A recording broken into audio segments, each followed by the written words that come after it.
গোটেই নগাঁওবাসী ৰাইজক আমি অনুৰোধ কৰিলোঁ बढ़िया running between the wicket Sumit और पीयूष के बीच में जुगलबंदी बड़ी अच्छी 21,000 টকা আৰু ৰানাৰ্ছ আপ উইকেটৰ মাজত তাৰ উপৰিও man of the match man of the series best bowler best batsman এনেকুৱা আমি প্ৰাইজ মানি আমি ৰাখিছোঁ আমি সকলোকে ধন্যবাদ জ্ঞাপন কৰিছোঁ फुल फायदे नहीं उठाते हुए लास्ट बॉल 2 रन आखिरी ओवर पे 1 रन लिया गया और इसी के साथ इनिंग्स की समाप्त अच्युत আজি আমাৰ ইয়াত আহিছিলে আমাৰ 49 स्कोर हुआ है 50 रन की टारगेट है লক্ষ্য 50 রান লক্ষ্য হল আমাৰ 50 ৰান গোস্বামী স্যাৰ প্ৰিন্সিপাল তেখেত আছিলে আৰু আমাৰ ব্যক্তিসকল আজি আমাৰ মাজত উপস্থিত আছে ক্ৰিকেট খেল আয়োজন কৰা হৈছে আমাৰ নগাঁৱৰ কাৰণে গৌৰৱৰ বিষয় যে সঁচা কথা ক'বলৈ গ'লে নৰ্থ ইষ্টৰ ভিতৰত প্ৰথম আমাৰ এই ৰটাৰী ক্লাব যেটো আমাৰ আছে অমিত শ্বাহ তেখেতে অলৰেডি কথাবিলাক কৈছে যে আমাৰ প্ৰথম নৰ্থ ইষ্টৰ ভিতৰত প্ৰথম আৰু প্ৰথম খেলখনে আমাৰ কি হৈছে প্ৰিমিয়াৰ লীগটো যেটো 3 দিনীয়া কাৰ্যসূচী 26, 27, 28 তাৰিখ আজি আমাৰ গভৰ্ণমেণ্ট বয়জত হৈছে নগাঁও চৰকাৰী উচ্চতৰ মাধ্যমিক বালক বিদ্যালয়ত হৈছে তাৰে এজন অংশীদাৰ হিচাপে মই সঁচাকৈ গৌৰৱান্বিত আৰু খুব ভাল লাগিছে এণ্টাৰটেইনিং খুব মজাদায়ক খেল এটা টাইম সময় কমত খুব এটা এণ্টাৰটেইন পোৱা যায় শিকিবলগীয়া বস্তু আপোনাৰ বহুত মানুহে এণ্টাৰটেইন কৰি আছে ফূৰ্তি পাই আছে ময়ো তাৰ অংশীদাৰ হৈ আজি প্ৰথম যিটো মেটচ হ'ল প্ৰথম মেটচটোতে মই তাতে এজন প্লেয়াৰ হিচাপে খেলিলোঁ খেলি পেলাই হাৰা জিকা পিছৰ কথা বাৰু ভাল লাগিছে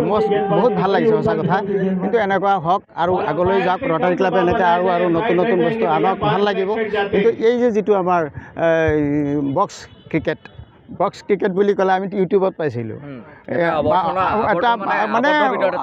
আবদ্ধৰ ভিতৰত কম সময়ৰ ভিতৰত সৰু জেগাত কম জেগাত এই আমাৰ গভৰ্ণমেণ্ট বয়জৰ সৰু ফিল্ডখনৰ মাজতে ধুনীয়াকৈ আমি খেলিব পাইছোঁ আপোনালোকে চাব পাৰে ধুনীয়া খেল আৰু ইমান ভাল লাগিছে তাৰ ভিতৰত আমাৰ অমিত ছাৰটো এজন লিজেণ্ড সঁচা কথা ক'বলৈ খুব ভাল লাগে খুব ভাল পাওঁ তেখেতৰ উদ্যোগতে হয়তো হৈছে আৰু তেওঁৰ লগত লাগি থকা ৰটাৰী ক্লাবৰ সদস্যসকল বহুত অমায়িক খুব ভাল মানুহ তেওঁলোকে যি উদ্যোগ লৈছে তাৰ কাৰণে তেওঁলোকক শলাগিছোঁ যিহেতুকে মই ধৰক শিক্ষাকৰণ ইয়াতো কৰিছোঁ অৱকা হাইস্কুলতো কৰিছোঁ তাৰ সমান্তৰালকৈ নাইট কাবাডী খেল মই ধৰক আমাৰ মধুপুৰত মই 3 বছৰ মই নিউজ কৰি আছোঁ বৰ্তমান যিহেতুকে আজি আপোনালোকে ধৰক নাইট এখন ক্ৰিকেট খেল অনুষ্ঠিত কৰিছে মই কেনেকুৱা মনোভাৱ কেনেকুৱা কি ক'ব হয়